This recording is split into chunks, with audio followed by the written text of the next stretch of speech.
Kylo Ren and Qui-Gon Jinn. Star City Games. Welcome to the Portland Sector Qualifier.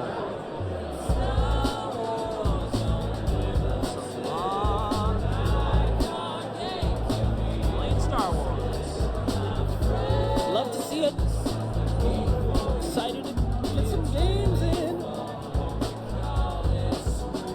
Internet Warrior has arrived. We got Obi-Wan. Darth Maul. Tyrannus over here. See some Force lightning.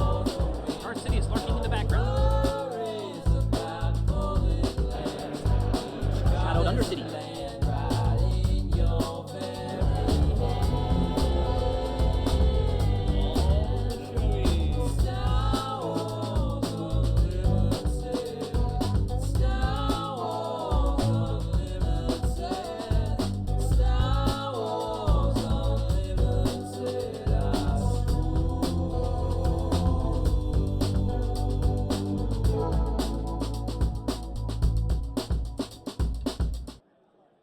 Alright, we got Star Wars Unlimited Sector Qualifier Silver Packs. Here we go. I'm assuming the best way to open these is pulling from the middle, right? So let's check it out. Some pretty sweet alternate art here. There's two each. Vigilance and Vernestra Row. Oh man, I'm super happy about that Vigilance. That was probably my number. Actually, Planetary Bomb's probably my number one that I want. Oh, but that looks so sweet. Yeah, wow, that is so sick. I hope they don't rotate. I'd be sick if they reprint them. All right. Next. Okay. Wow, almost just broke the card there. Axe Wolves and an IG 2000. Okay. Pretty sweet art. Definitely looking for those legendaries. All right, and last pack. See that Planetary Bomb. See what we get here. Open it very gingerly. Another Vigilance and another IG 2000. Wow. I'm super happy with that. Love it. Alrighty, Sector Qualifier Silver Pack. Here we go. Just bouncing here on my water bottles. I don't really have a way to set up my video on a stand. Let's see. Axe Wolves, IG 2000. Okay. Next we've got 3 today. Let's see what we can get. And it is HK 47 and Aggression. That is a heater pack, double legendary. And the final one. We're going to rip for Vigilance and IG 2000. Wow, so that's really good for these 3 packs. I'd love to see it. That's great. Alrighty, so that is all for the vlog portion of the video. Would have liked to get some more footage and maybe do some interviews and some more just kind of chatter, but this list is the reason why I was a little preoccupied with the tournament rather than making some content. I realized pretty quickly in the first couple rounds that I was going to need to lock in and not spend so much time oogling at the posters and promos and all of that. So yeah, I had to lock in on the list. So and it paid off. We're super happy we were able to get the day 2, and yeah, it was Han 1 green, pretty good pick. It was the number 1 converting leader today too, so definitely glad we went with this list. I almost picked Yoda green Force. I literally had it submitted until the day of, and then I switched back because I was like, I don't know what I'm thinking. I just need to go with something I'm comfortable with and something that I know can pretty much play against anything. So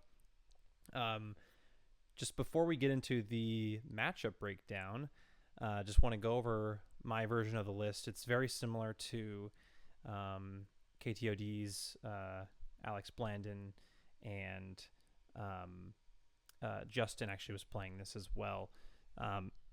And Alex got 10th and Justin got 6th, I believe. So the list definitely was very potent. I had a couple changes. You'll notice that Cunning in there, That actually helped me quite a bit as kind of insurance if they were able to break the Han flip, not being able to go to 7. You know, we have a ton of 7s, but it's important to have insurance in case you can't go to 7 and you can play something for 6. And cunning is just nuts. So, and that helped us close games even not on the flip turn too, and it helped in one of our Han mirror matches as well. So I might consider actually going up on that. The only other change I'd probably make to the list is I don't know why I had the clown car, the Millennium Falcon get out and push in the sideboard. I probably just should have had it in the main or cut it all together, because it's really a one-trick kind of like gimmick on the first round when you can pull out the you know, pilot strategy and just get this massive thing hitting like crazy. So I would probably put it main and then side it out, because they're going to be putting their entrenched from their sideboard into their main on that second round. That's probably the only change I'd make. I did bring it in. It was like semi-helpful, but there's probably just better stuff I could put in there. I saw some other people were running Plo Koon, which I thought was really smart for the mirror, and just Plo Koon's just good in general for a lot of stuff. So, yeah, other than that, I guess I run 2 Emphas and 1 Han. I originally had 2, 2, and 2, and I just really wanted to kind of up that Kellerin because he's just so good into the matchups that we need to be good into, like blue-green villainy. He's also just good in general, so I think the Kellerin for 3 was really important, and then for those matchups that I did need the big Han, I could bring it in. I do think Emphas is better than Han, just because she's more flexible. She can help with those space decks, and, you know, I expected Boba to be... I mean, Boba was definitely prevalent, but she just shreds Boba. She shreds a lot of stuff because, you know, you can pump her with a hot shot, you can pump her with the surprise strike, and I was actually able to pull off, which we'll talk about a little bit later, but I was able to pull off bouncing with a cunning at +4, so Emphas hitting for 9 and then bouncing less power than 9. So yeah, I love Emphas, but pretty classic list. I might consider going back up to 3 haulers because there's some matchups that they were very important for. So other than that, the list was very fun to play. So first matchup was against Lincoln, who is local, and Lincoln's, I think Lincoln's like 14, so he's pretty new to the game, but definitely a really, really good player. Great deck building skills too. There's some like very interesting picks in there that I hadn't thought about for OB, and yeah, it was a great matchup. We did get it 2-0 just because I think we do have a pretty good matchup into this. But you know, Lincoln after the match he had mentioned like, oh, I don't have the Falcons and I don't have some of the rares that I need. So you know, definitely, you know, I wouldn't say free win, but pretty close. Han's just gonna kind of run that over. But we did talk about, I heard someone mention that Obi runs this Sneak Attack Kellerin Maz Kanata combo, which on 6 resources can mean 9 to your base in 1 action. So that has some kind of crazy racing potential that I hadn't really thought about before that I might have to revisit maybe post-rotation. So seems pretty interesting. And then my second match was actually against Ben. I didn't get a picture with them, but they were running Luke Data Vault. I actually know Ben from the Walla Walla community. I had gone out there one time for...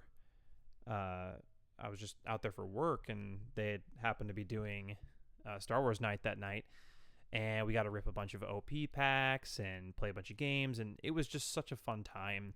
And they got a great community out there. So if you're in the Walla Walla area of Washington or Tri-Cities even, go on down to their community. They've got a Discord. Great community. But yeah, Luke Data Vault, this matchup wasn't so hard just because Han, you know, they're playing a 2-3 in space on turn 1 typically, or a 1-3 sometimes, and we can play things like Blue Leader and Millennium Falcon on turn 1 and just clear it. So that was pretty easy, 2-0. And then this is our first Han Green mirror, and this was against Rick. So first game, actually, we were both able to hit resupply on turn 2, and we were, just kind of doing the same thing, and I made a pretty bad misplay. So I flipped my Han first because I know we're supposed to flip first in order to, hot shot or surprise strike or clear their Han before they can clear ours, and then that we deny them from getting to 7 and brick their turn, and we stick our leader and they have nothing. But I didn't have a hot shot. I didn't have any pumps. I didn't have any way to clear his leader. So I just wanted to kind of fake that I had that, just sort of, at least imply and threaten that. And so I flip first, and he flips his leader, and I don't know why, I quickly revealed the big Han from my hand of the 7-drop. So he knew that I had that, and I realized, I'm not at 7 resources yet. I still got to attack with Han. So he knows it's coming. I don't know if it would have changed anything, but it was just one of those moments where I was like, oh man, if I'm going to go 8 rounds today, I got to lock in, or else I can't be having these kind of mistakes on round 3. But essentially what ended up happening was I had to attack to base, get to 7. He did the same. He did not have a hot shot. And then my only play is Big Han. So I Big Han his leader, and then he Big Han's my Big Han, and now he has a Big Han on the board, and I have just my leader, and that's not good. You don't want that in a Han mirror. So he's able to kind of snowball the game away, and my top deck was not great to kind of come back from that. So he got the game 1, and then game 2 I just drew horribly. So that was our first loss of the day.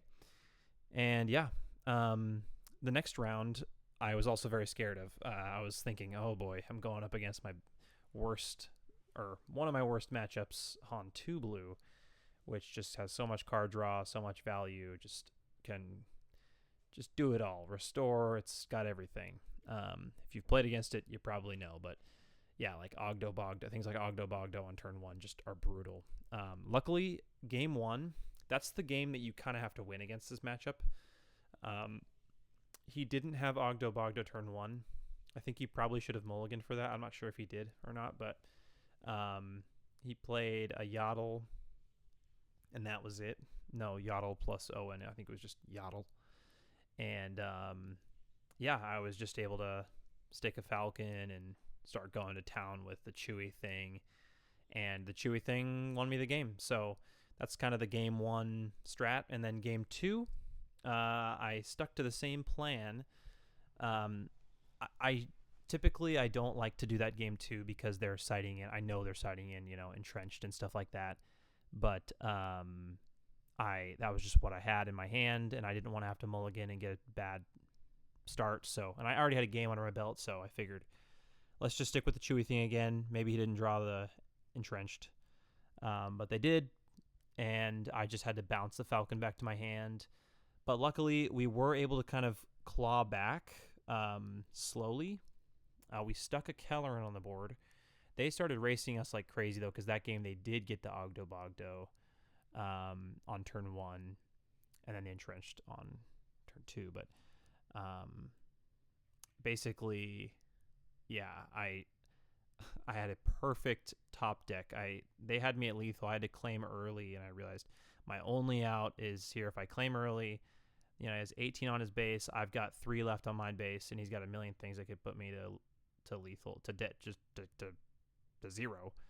And yeah, I top decked the surprise strike for Xaxes with Kelleran, and I told him, I was like, yeah, that was on my top deck. I'm very sorry. That was just kind of like, one of the luckiest pulls. That almost never happens to me, honestly. Like, I've had so many times where I'm like, well, got an early claim and hope I draw, the surprise strike, and it just never happens, but this time it happened. And honestly, I don't think I would have won this matchup. I mean, we got it 2-0, but I don't think I would have won this had it not been that I shut out that game, because game 3 he probably learns and is able to kind of shut it down.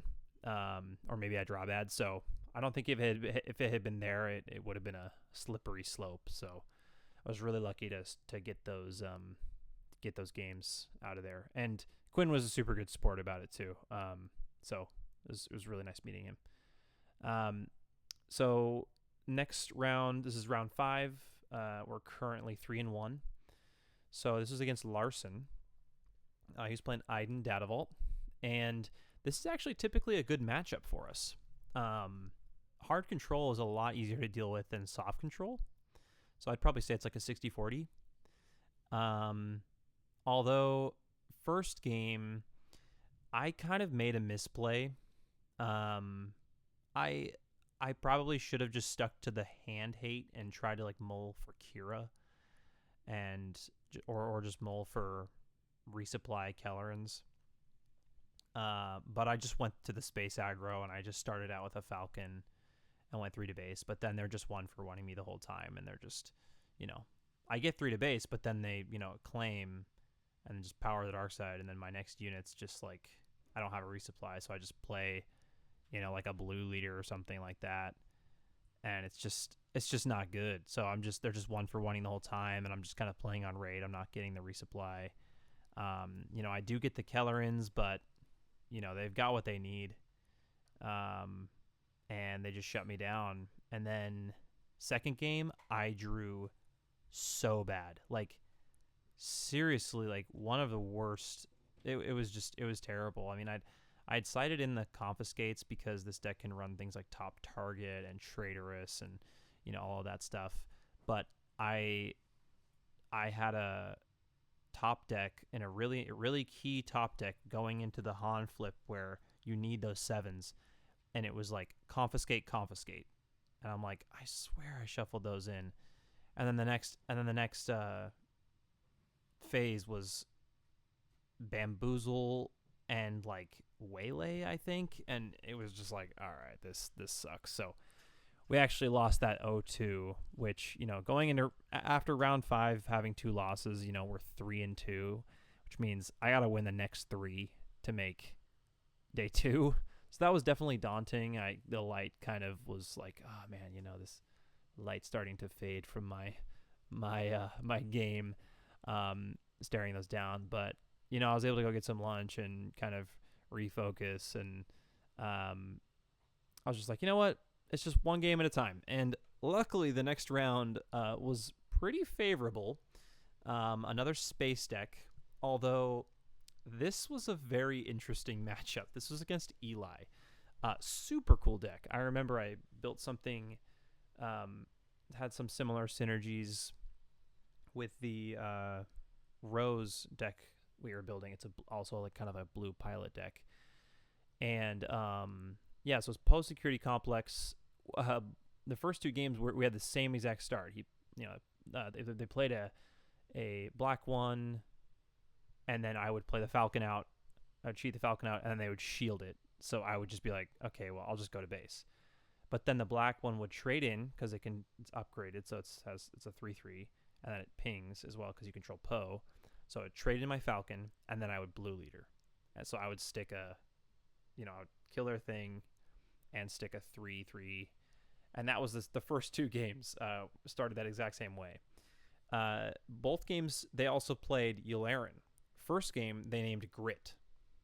So they were playing Dilapidated Ski Speeder and Yularen, which meant, or they played Dilapidated Ski Speeder on turn 2 and then Yularen on turn 3, naming Grit, which meant, I'm about to take 8 damage to base because they can play Yularen and flip Poe onto the Dilapidated Ski Speeder and hit for 8. So that got really scary, but I had tools to deal with it. The bamboozles are nice. So we did win that game. It was closer than I would have liked, but those 25 HP bases are a lot easier to chew through because we're just so fast. But the second game, they named Sentinel. And that was a much better plan. Although I don't think that's why we lost this game. Something happened during this game that I think is important to talk about, that a lot of people were upset about on day one. So as you can see, it's very, very crowded. The tables were not spaced properly, and they fixed this on day 2. But day 1, it was miserable. As you can see, I mean, it's extreme. You're just pretty much back to back with everyone, and when the judges, I mean, those poor judges, pretty much everybody trying to get to their seats or getting out, you'd have to interrupt someone mid-match and say, hey, can you please scoot your chair in? But the thing is that these tables, every other person was on a post of the table. So only the middle person, the middle seat of the table actually could scoot in. The people on the ends of the table, their chair would hit a post and they could not scoot in. So they would have to unscoot backwards, kind of shuffle to the left, and then scoot back in, and then kind of undo that to get into a comfortable position where you wouldn't be shoulder to shoulder with the person next to you. So that happened during this round. I had to do that, or actually both of us had to do that at least 5 times each, and it was just terrible. We were on the worst row, and it was just very distracting to the point where, like, you know, we're taking 5 minutes to, you know, scoot around, and then I'm back in the game, and I just, instead of taking the time to remember where I was at, I was just kind of like, okay, I'll play this thing. And it, you know, the train of people leaving kind of happened around the time that I was resourcing, and, you know, when Han's doing cheating and stuff, you know, with not cheating, but resource cheating with putting, you know, resources into play. I think I just defeated something and forgot to resource. So I just honored it and was like, you know what, I'm just going to stick with it that I forgot to resource. It's just my bad. I lost that game, but the next game we were able to get pretty easily because, yeah, it's a space deck and we can play pretty much beat any space deck. So yeah, that was a fun round though. No complaints other than the seating, but they fixed it. So next round was against Ian, who is local to Portland. They brought Kylo Tarkentown. This is one that I'm definitely more confident into. You'd think like, whoa, this thing goes so fast, like it can outrace you. But both games I was able to see the L3 unit, which is super good because, you know, Kyler plays stuff like MiGs on turn 1, or, you know, like a benthic 2 tubes and plus another thing. And MiGs can't really kill L3 because it's shielded. So I was able to stick a turn 1 both games. And yeah, you can just kind of outrace it. Game 1, it got a little scary because Kylo got the Battle Fury stuck to him, and he was hitting for like 8 to base or more, and it was just getting scary. But I think I bamboozled Kylo after that 8 to base. I just like claimed, and then, you know, we're on resource 5 now. I bamboozle his Kylo, and then I can ramp, bring out Han, hot shot, and now I'm racing, and I'm actually ahead in the race. So, and then game 2, I had the confiscates in the sideboard, and I was able to kind of get rid of those upgrades as well. And yeah, they just didn't really have any juice. I think they did actually. They were able to pull off an aggression. I can't remember which game it was, but they were able to pull off aggression where that kind of shut me down. I was able to kill the Falcon and draw a card or something like that. But yeah, I just didn't really see what they needed. But it's a super cool deck and definitely a better matchup for me. So that was nice to get in round 7, being like, okay, like I can still do this. I just got to get one more round. And that last round in round 8 was against Brandon. And it's Iden Dataval. And my heart kind of sank because I'm like, man, I know this should be a good matchup, but I lost to it earlier. Is it a curse? Did I just draw bad? You know, is it really going to come down to this? I'm 5-2. I just need to win this, and then I get day 2. And we just drew perfectly. We drew everything we needed. And both games, we were able to brick his Super Laser Blast. So game 1, it was Kira. It was Kellerin. Oh, no, sorry. It wasn't Kellerin and Kira. It was, I think I just jammed the Kira, yeah, and I named Super Laser Blast.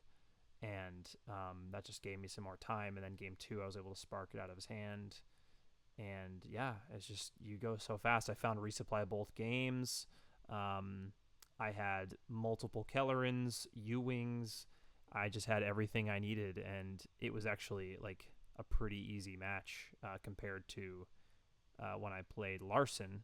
So I think Larson's must have just been a fluke for me because, I mean, game 1 I definitely did make a misplay. I shouldn't have gone Chewy in the air. I should have put like an N1 because I know it's going to die anyways. Or obviously just ramp and hard mulligan for the resupply and the Kiras. But game 2 was just terrible. It was definitely a fluke. Whereas this match, yeah, we got it 2-0. And, you know, I felt really bad because, you know, this last round 8 is just such a heartbreaker round. But Brandon was such a good sport about it. And that's just what I love about this game is that everyone is just super kind and just there to play Star Wars. So this was some of the prizing that they handed out for day 2. I did not know that we were going to be getting this. Talk about a sick mat. I mean, this triptych is one of the coolest in the set. I mean, these prestige variants are just so cool. And to have them all on this mat, it was a really cool prize. I did actually just sell it today. I think they're going around $300.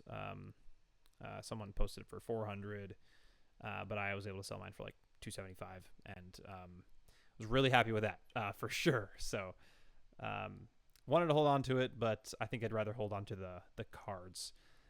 This was the real MVP though. I didn't realize that this is what the uncut sheet was going to look like. I saw it in the prizes, but this is just so sick. I mean, I'm definitely gonna plan on getting this framed because it's just such a cool sheet. Yeah, such a unique prize. And to my understanding, I mean, I think there's only like 61 of these because I was actually the bottom. I was actually the bottom of the barrel. My opponent match win percentage was like 47%. So when you looked on Melee on the 6 and 2s, I was at the very bottom. I was ranked 61 going out of day 1. Yeah, and then these were the promos that I pulled. I did pull the playset of Vigilance, but I traded one of the Vigilance for the Planetary Bomb, and I traded a couple other cards. So I was really happy with those promos. And yeah, I was just overwhelmed with the awesome pricing. It was just so cool. And I got pins and stuff like that, and it was just a sweet time. So yeah, so day 2... Day 2 was really fun too. I mean, it was just fun games. I still took it seriously because I knew that if I went 4-0, I could get into the top 8. Even though that might be, unlikely, it's just better to have that winner mentality. But my first matchup was on 2, and they had a champion PQ mat, so of this set. So I knew that they were serious. This was Alex. Alex, I think, actually got 7th overall, so he actually ended up going to top 8. I lost at 0-2, but this game I was actually able to do on round 1. I was able to do Enfys Cunning, and I bounced his Grogu to his hand. Or maybe I made him discard a card or something. I forgot. I think I bounced his Grogu to his hand, and then I gave Enfys +4, 9 to base, and then I bounced his Mace Windu. So I cleared his whole board. I had 9 on base, and I think he just had 2 cards in hand plus the ones that I bounced, and one of those 2 was Fel, or maybe his top deck was a Fel the Dragon. So he just got rid of the Enfys, but he admitted, he was like, man, that was really really well played. I was not expecting the Cunning, and if I hadn't had the Fel, that would have been game easily, because I've got hot shots in the row. I can keep bouncing the units that he plays. So the first game was close. Second game was not really much else to say about that. And then I played against Chris Wolf, who was on Gar ECL. This is my favorite blue-green villainy deck at the moment, and I've played with it a lot. And first game, again, pretty close. I had him to, I think, 21 on base, and I had Kira'd and made sure I was like, or no, was it Kira? Yeah. I had Kira'd and named like Aiden, and I like bricked his turn 3. So he had to play something really like bad, like a 1-drop, or I can't even remember, but he might have actually had no play on that turn because I called Aiden. But I probably should have just named Vader because he top decked it, and he was able to clear. It doesn't matter that Han and Enfys are out, and they've each got 6 health because he hits for 6. He's got a shield, so he was able to kill Han, put a shield on Enfys. I have no board. And yeah, game 1 was over like that. And then game 2 was bad. It was actually even worse than the when I was drawing against Larson, against the Iden Data Vault. It was the worst I'd ever drawn. It was like, it was terrible. I mean, it was so bad that I just like put my hand on my mat and I was like, there's literally no way I win this. Let me just show you what I'm drawing. And he was like, oh man, that such feels bad. But he was a great sport and super fun to play against. And I got his list on the Melee because I wanted to see what he's running. It's really cool. So probably going to build that out. He actually got 11th. So super happy for them. And then round 11 was against Matthew. Matthew was playing Han Data Vault. I forgot to get a picture. But Matthew was a joy to play against. Matthew was very fun and very willing to talk about his deck and talk about why Data Vault. And a lot of Han 1 green players are anti Data Vault because it's like, why would you hurt your chances to get resupply? But he had some really good arguments, and I'm gonna try it out. I do still probably prefer the consistency of 30, but there's a lot of cool things you can do with Data Vault. I mean, you can run home 1 in the main. There's a lot of stuff that you can fit in there.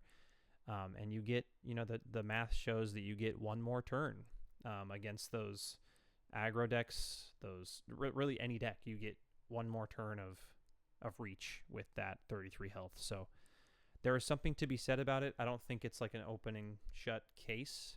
That being said, the matchup was 2-1. So he did get the first round, and the second round, I was able to play Cunning in this match, and that was very helpful. Again, great mirror tool, and I think I just saw resupply more than him, which makes sense because I'm on 30 and he's on 33. So part of the reason why I think I'm just gonna stick with 30, but I'm not closing the door to Data Vault just yet. But again, shout out to Matthew. He plays in the Stars Unlimited Discord on webcam, so you guys can look forward to probably seeing some videos of us playing because I'd love to play him more. So good to meet him. And then round 12 was against Tyler.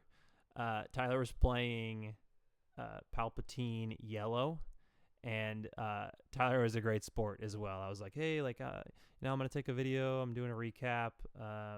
You're not going to be in it. It's just going to be a picture of the mat. He's like, well, what if I want to be in it? And I'm like, okay, then sure, I'll take a picture. And he's, here I'm like, smile. And he's like, ready to fight. And I loved it. So these matches were really fun. I definitely hit everything I needed. Round 1 was a little bit closer for sure. Round 2 was not close, and I'll tell you why. I drew exactly what I needed. He played Traitorous on tech. I play Confiscate. He says, crap, you just defeated my 5 resource play with a 1 cost card. And then I play I think Blue Leader or something like that. He Traitorous it again. He has my Blue Leader now. It's readied. Okay, I'll waylay that back to my hand. And that was a top deck. Oh, well, that sucks. All right, and then next phase, change of heart. I'm actually going to play the other Waylay in my deck that I top decked again. And at this point, he's just like, bruh, really? Like every single steal you had like a return to hand or return to my side effect that just instantly countered me. So it was pretty sad, which is why we've got the next photo. We did get a 2-0. He is just a great sport.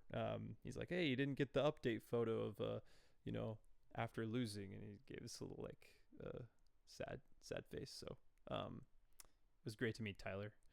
And that left us 2-2 in day 2 with an 8-4 overall, although our breakers were pretty bad. So we ended up being 46. So we climbed from 61 to 46, being 2-2 overall. Would have loved to get today. Would have loved to get the top 32 because that was a difference of like 5 silver packs, but no dice. So, but nonetheless, just a really great time. So here's a little breakdown of this is just a screenshot from the stream. So sorry for the quality, but just to give a quick kind of overview of the day 1 meta. So Han 2, 11% of the meta. Boba Fett from Jump to Lightspeed. That's 8% of the meta. Terrible conversion into day 2, by the way. We'll get that. That'll be the next slide. Cad Bane, 8% of the meta. Han Solo, Audacious Smuggler, so the one that I was playing in a few different varieties. Almost, I think, 7.9%, 7.8%. Sabine is 6.3. Grand Admiral Thrawn is 4.3, so big jump there. Really cool to see him getting some representation. And Darth Vader Victor Squadron Leader is 4.1. And then Gar Saxon, actually above Kira. Probably some people playing yellow Saxon, which I love that deck as well. And then, Kira, Yoda, Emperor Palpatine, Iden, and then Kazuda, Kylo Ren, Luke Skywalker, Obi-Wan, Courage Makes Heroes, which is the... I think that's the new Obi-Wan, but I did have a local friend who was playing the set 3 Obi-Wan in the green color. I think they were playing Data Vault. I can't remember if they're playing ECL or Data Vault. Pretty sure it was Data Vault. But their deck was so cool, and they also made day 2. But yeah, really cool spread. I'm happy with the meta. Han will probably drop, but after these stats, which we'll see on the next slide here, it's so day 2 conversion in the top 64 is 12 Han Solo 1s, and then 11 Han Solo 2s, 6 CADs, 4 Gar Saxon, which I think is 3 CL and 1 yellow, I believe, 4 Darth Vader Jump to Lightspeed, which I know at least one of them is blue, piloted by Carson, also local, made day 2. Very cool deck. Would love to interview them on that. They're one of the coolest deck builders. We actually, if you guys remember, we played Carson in the finals, actually in the first round and the finals of the Contrarian Showdown when we were playing Akbar Data Vault, and they were playing Vader 1 Data Vault. So Carson's a big Vader fan. So very, very cool to see them make day 2 with such a cool list. I love Vader Blue as well, with the Malevolence exploit and all those shenanigans. And then Kylo Ren, we're not done yet. That was a lot of the Bothan Network guys.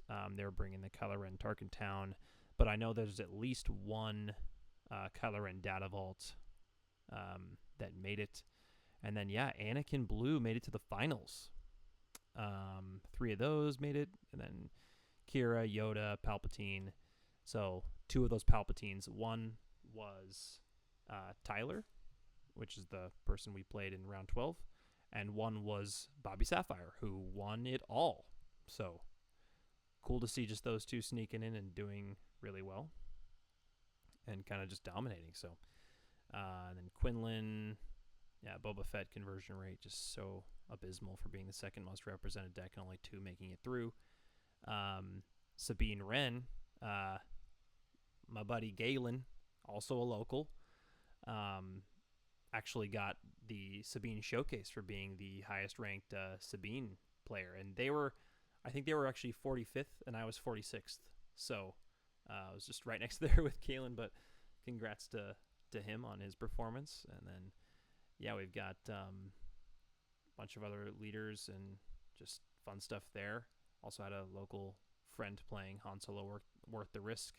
That Obi-Wan Kenobi player was also a local friend, and I'm sure there was many more. But yeah, it's just honestly a pretty good spread. But yeah, definitely Han dominant for sure. And yeah, that's it, guys. I just had a great time, and I really look forward to doing more events similar to this. And this is my first kind of. I've never even been to a PQ, so went straight to the sector and just met so many cool people. Met the Unlimited Power guys.